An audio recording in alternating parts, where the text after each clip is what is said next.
My husband cheated on me and tried to leave me with nothing. Heartbroken, I was about to jump into the river when the baby in my belly suddenly spoke. Mom, don't do it. I've been reborn. In my past life, my scumbag father kicked us out for his mistress and then won an $11 million lottery. I was even more desperate and about to let go when the voice spoke again. I know the winning lottery numbers. We can take them. Please don't die. More importantly, my scumbag father's hidden money is in the bedroom ceiling. Take it first, then divorce him. My legs stopped shaking and I finally calmed down. When I got home, I borrowed a ladder and started tearing open the ceiling. Since I had run back in tears, the housekeeper didn't dare stop me. I locked the bedroom door, set up the ladder, and took off my shoes. I glanced at my slightly rounded belly. Son, are you sure it's here? Your dad will be back soon. If we tear down the wrong spot, we'll lose our chance. A childish yet cocky voice came from my belly. Mom, trust me. In my past life, that scumbag dad hid his gold bars here. Third panel from the left. Push hard. I took a deep breath and climbed the ladder. My hands were shaking. Not from fear, but from excitement. Scott froze all my cards to force me into a divorce. He called it letting me calm down, but in truth, he was cutting off my money to make me submit.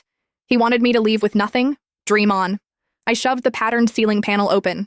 Dust fell and blurred my vision, but I didn't wipe my eyes. I had already touched the heavy black cloth bag. It was so heavy that I nearly fell off the ladder while pulling it out. Be careful, Mom. If you fall, we'll both die. Don't jinx it. My hands shook as I opened the bag. Golden light flashed before my eyes. It was filled with gold bars. I had never seen so much gold in my life. I rummaged through it and found stacks of US dollars underneath. How much money is this?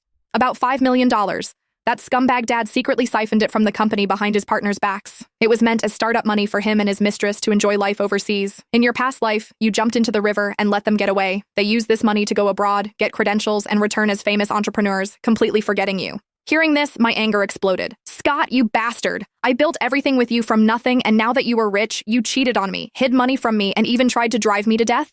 I took the gold bars out one by one and packed them into the suitcase I'd prepared earlier. What if Scott finds out when he gets back? I stared at the dark opening, worried.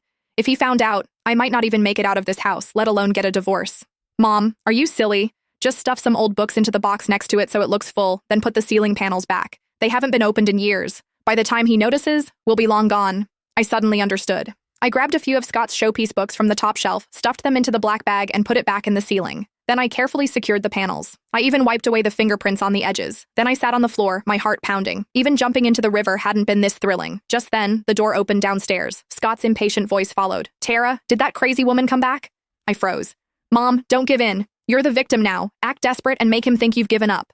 I kicked the suitcase of gold bars deep under the bed, then messed up my hair and sat on the edge. I forced myself to calm down and tears immediately welled up.